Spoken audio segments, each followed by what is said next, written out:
Allan Kardec. Obras póstumas. A minha primeira iniciação no Espiritismo. Continuação. 6 de maio de 1857. Em casa da senhora de Cardone. A tiara espiritual. Eu tivera ocasião de conhecer a senhora de Cardone nas sessões do senhor Roustan. Alguém me disse, creio que foi o senhor Carlotti, que ela possuía notável talento para ler nas mãos. Nunca acreditei que as linhas da mão tenham uma significação qualquer, mas sempre acreditei que, para certas pessoas dotadas de uma espécie de segunda vista, podia isso constituir meio de estabelecerem uma relação que lhes permitisse, como aos sonâmbulos, dizer algumas vezes coisas verdadeiras. Os sinais da mão nada mais são, nesse caso, do que um pretexto, um meio de fixar a atenção, de desenvolver a lucidez, como o são as cartas, a borra de café, os espelhos ditos mágicos, para os indivíduos que dispõem dessa faculdade. A experiência me confirmou de novo a justeza dessa opinião. Seja como for, aquela senhora, tendo-me convidado para ir visitá-la, acedi ao seu convite, e eis aqui um resumo do que ela me disse. Abre aspas. Nascestes com grande abundância de recursos e de meios intelectuais, extraordinária força de raciocínio. Formou-se o vosso gosto. Governado pela cabeça, moderais a inspiração pelo raciocínio, subordinais o instinto à paixão, a intuição ao método, à teoria. Tivestes sempre pendor para as ciências morais, amor da verdade absoluta, amor da arte definida. Tem número, medida e cadência o vosso estilo, mas por vezes trocaríeis um pouco da sua precisão por uma certa poesia. Como filósofo idealista, estivestes sujeito à opinião de outrem. Como filósofo crente, experimentais agora a necessidade de formar seita. Benevolência judiciosa, necessidade imperiosa de aliviar, de socorrer, de consolar, necessidade de independência. Muito demoradamente vos corrigis da subitânea impulsão do vosso humor. Éreis singularmente apto para a missão que vos está confiada, porquanto o vosso feitio é mais para vos tornardes o centro de imensos desenvolvimentos, do que capaz de trabalhos insulados. Vossos olhos têm o olhar do pensamento. Vejo aqui o sinal da tiara espiritual. É bem pronunciado. Vede. Fecha aspas. Abre parênteses. Olhei e nada vi de particular. Fecha parênteses. Que entendeis? Perguntei-lhe. Por tiara espiritual? Quereis dizer que serei papa?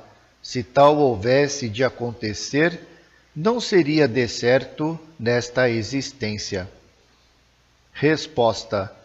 Deveis notar que eu disse tiara espiritual, o que significa autoridade moral e religiosa, e não soberania efetiva. Reproduzi pura e simplesmente as palavras daquela senhora, por ela mesma transcritas. não me compete julgar se são exatas sobre todos os pontos.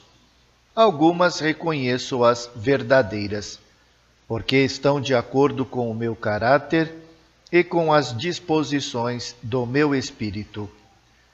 Há, porém, uma passagem evidentemente errônea, em que ela diz, a propósito do meu estilo, que eu às vezes trocaria algo da minha precisão por um pouco de poesia.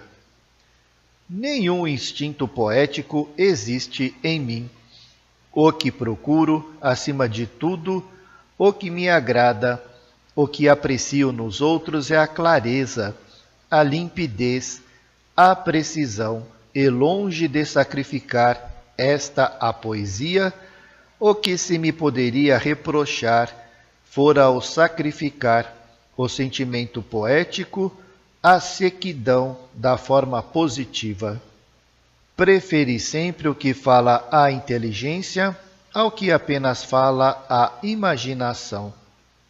Quanto à tiara espiritual, o livro dos Espíritos acabava de aparecer.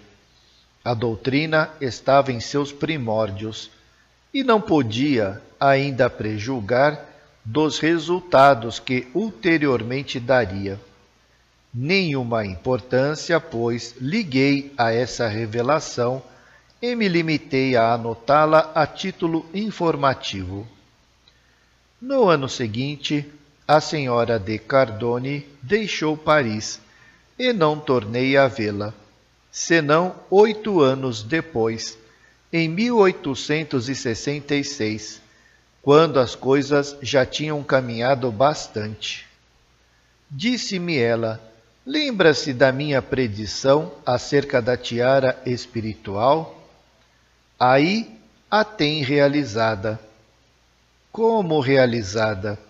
Que eu o saiba, não me acho no trono de São Pedro.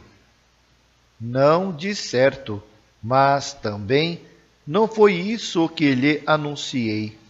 O Senhor não é, de fato, o chefe da doutrina, reconhecido pelos espíritas do mundo inteiro? Não são os teus escritos que fazem lei? Não se contam por milhões os seus correligionários? Em matéria de espiritismo, haverá alguém cujo nome tenha mais autoridade do que o seu? Os títulos de sumo sacerdote, de pontífice, mesmo de papa, não lhes são dados espontaneamente? São-no, sobretudo, pelos seus adversários e por ironia, bem o sei, mas nem por isso o fato deixa de indicar de que gênero é a influência que eles lhe reconhecem, porque pressentem qual o papel que lhe cabe. Assim, esses títulos lhe ficarão. Em suma, o Senhor conquistou, sem a buscar, uma posição moral que ninguém lhe pode tirar, dado que, sejam quais forem os trabalhos que se elaborem depois dos seus, ou concomitantemente com eles, o Senhor será sempre o proclamado fundador da doutrina. Logo, em realidade, está com a tiara espiritual, isto é, com a supremacia moral. Reconheça, portanto, que eu disse a verdade. Acredita agora mais um pouco nos sinais das mãos? Menos que nunca, e estou convencido de que, se a senhora viu alguma coisa, não foi na minha mão, mas no seu próprio espírito, e vou prová-lo. Admito que nas mãos como nos pés, nos braços e nas outras partes do corpo, existem certos sinais fisiognomônicos, mas cada órgão apresenta sinais particulares, conforme o uso a que é sujeito e conforme as suas relações com o pensamento. Os sinais das mãos não podem ser os mesmos que os dos pés, dos braços, da boca, dos olhos, etc. Quanto ao pregueado da palma das mãos, a maior ou menor acentuação que apresentam resulta da natureza da pele e da maior ou menor quantidade do tecido celular. Como essas partes em nenhuma correlação fisiológica estão com os órgãos das faculdades intelectuais e morais, não podem ser a expressão dessas faculdades. Mesmo admitindo-se que haja essa correlação, elas poderiam fornecer indicações sobre o estado atual do indivíduo, mas não poderiam constituir sinais de presságios de coisas futuras, nem de acontecimentos passados e independentes da vontade do mesmo indivíduo. Na primeira hipótese, eu, a rigor, compreenderia que, com o auxílio de tais lineamentos, se pudesse dizer que uma pessoa possui esta ou aquela aptidão, este ou aquele pendor. O mais vulgar bom senso, porém, repeliria a ideia de que se possa ver ali se ela foi casada ou não, quantas vezes e o número de filhos que teve, se é viúva ou não, e outras coisas semelhantes, como o pretende a maioria dos quiromantes. Entre as linhas das mãos, há uma que toda a gente conhece e que representa bem um M. Se é bastante acentuado, pressagia, dizem, uma vida infeliz.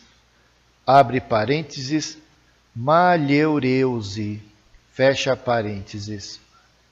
Porém, a palavra malheur, abre parênteses, infelicidade, fecha parênteses, é francesa e ninguém se lembra de que, nas outras línguas, a palavra que a essa corresponde não começa pela mesma letra, donde se segue que a linha em questão deveria apresentar formas diferentes de acordo com as línguas dos povos.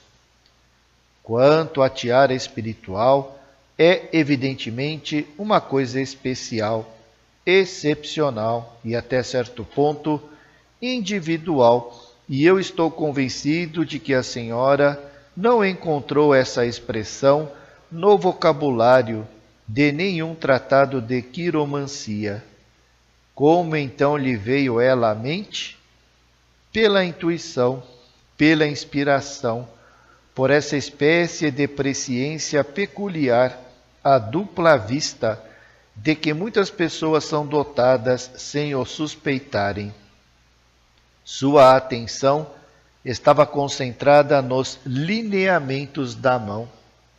A senhora fixou o pensamento num tal sinal em que outra pessoa teria visto coisa muito diversa, ou a que a senhora mesma atribuiria significação diferente se se tratasse de outro indivíduo.